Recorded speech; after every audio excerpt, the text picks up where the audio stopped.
The next time you feel overwhelmed, I want you to ask yourself, what can I do right now that will move me forward?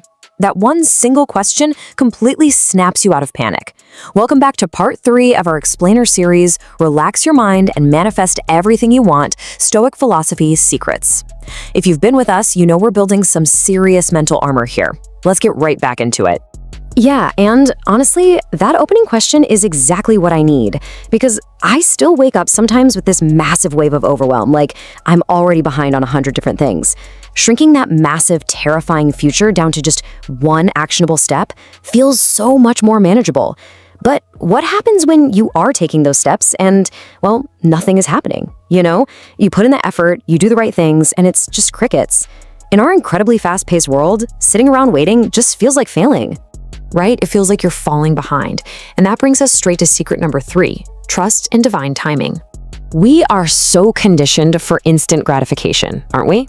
Next day delivery, instant downloads. We think if we don't see immediate results, the whole thing is a bust. But Epictetus laid it out perfectly. He said, no great thing is created suddenly. I mean, think about a tree. You can't force a tree to grow faster by standing there and literally pulling on its branches. You're just going to snap it. Real, lasting value, whether that's wisdom, a career, a solid relationship, it just takes time to take root. The true analogy makes total sense, but it gets so hard when you're pouring your absolute soul into something. Like, let's say you're an artist or a creator, and you're just facing this painful, deafening lack of recognition. It is so easy to just want to throw in the towel. Exactly. And that is the true test. Look at the frustrated artist versus the trusting artist.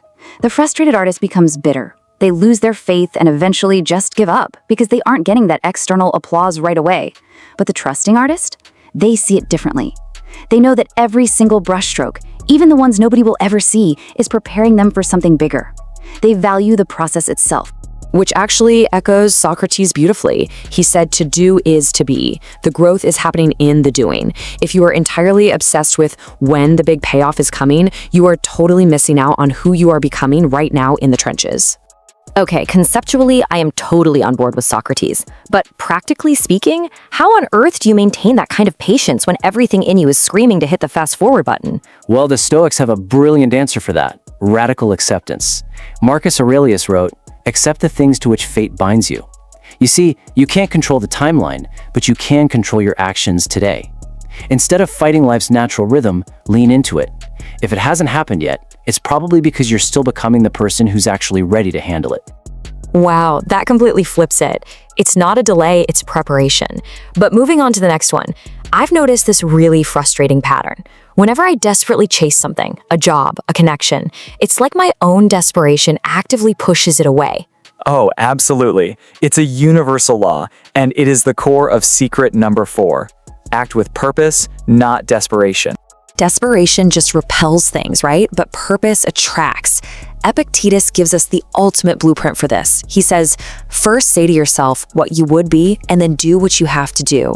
Purposeful action comes from this deep well of clarity and inner strength. Desperation, that's just fear. Fear of missing out, fear of not being enough. When you actually know your own worth, you stop frantically chasing. Think about it like a job hunt. You've got the desperate job seeker who's just firing off resumes everywhere, totally anxious, right? Their energy is scattered. Now, compare them to the focused job seeker. They're calm, they're strategic, they know their actual value. Who do you think is going to nail the interview? The exact same thing happens in relationships. If you're grasping just to avoid being lonely, people can feel that needy energy from a mile away. So true. It just screams insecurity. Do you have another way to picture that energy shift? Something I can kind of hold on to when I feel myself starting to spiral and get frantic? Yeah, picture a chessboard. A beginner chess player, or actually, scratch that. Think of someone who barely knows the rules. They just react blindly to whatever chaos is happening on the board. They're making moves out of pure fear, just scrambling not to lose a piece. But the expert chess player? Total deliberate patience. They sit back, look at the entire board, and make purposeful, strategic choices. Okay, I definitely want to be the expert chess player of my own life.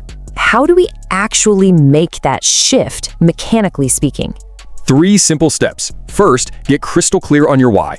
Are you doing this because you genuinely want it or just out of fear? Second, slow down. Desperation is always in a rush. Purpose is patient. Take a breath. And third, trust yourself. When you're making moves that truly align with who you are, you don't have to force things. The right moves naturally reveal themselves. Because you really have to remember this absolute gem from Seneca. We suffer more in imagination than in reality. All that desperation, it's almost entirely your brain inventing scenarios of failure. What if I never get hired? What if I end up alone? You don't need to scramble for things that are naturally meant for you. You are so much stronger than the fake disasters in your head. We suffer more in imagination than in reality. That hits hard. But honestly, even knowing that, I just get so utterly exhausted trying to micromanage everything and force circumstances to go my way. Well, welcome to being human. And that exhaustion is the perfect setup for our final secret today, number 5, let go of control. This is what we call the paradox of letting go. It goes like this. The harder you try to force life, the tighter you grip, the more it slips right through your fingers. It's exactly like holding a fistful of dry sand. The harder you squeeze, the faster it pours out. But the crazy part, the absolute second you let go, the moment you stop trying to wrestle the universe into submission, things actually start flowing in your favor.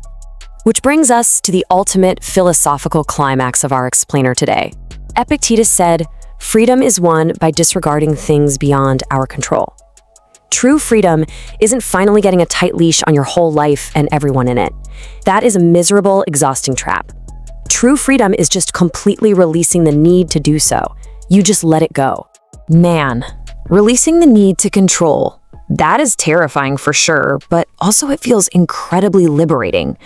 Just talking through these 3 secrets has completely shifted my mindset today. I am so thrilled to hear that. But look, knowing these 3 secrets is really only half the battle. We've got the philosophy down, but how do we make it automatic? Are you ready to rewire your mind before 9 a.m.? In part 4, we are unpacking the exact Stoic morning routine that sets this up for you every single day. Plus, we'll dive into the detach to attract method, which literally makes opportunities chase you instead of the other way around. You absolutely do not want to miss it. See you next time.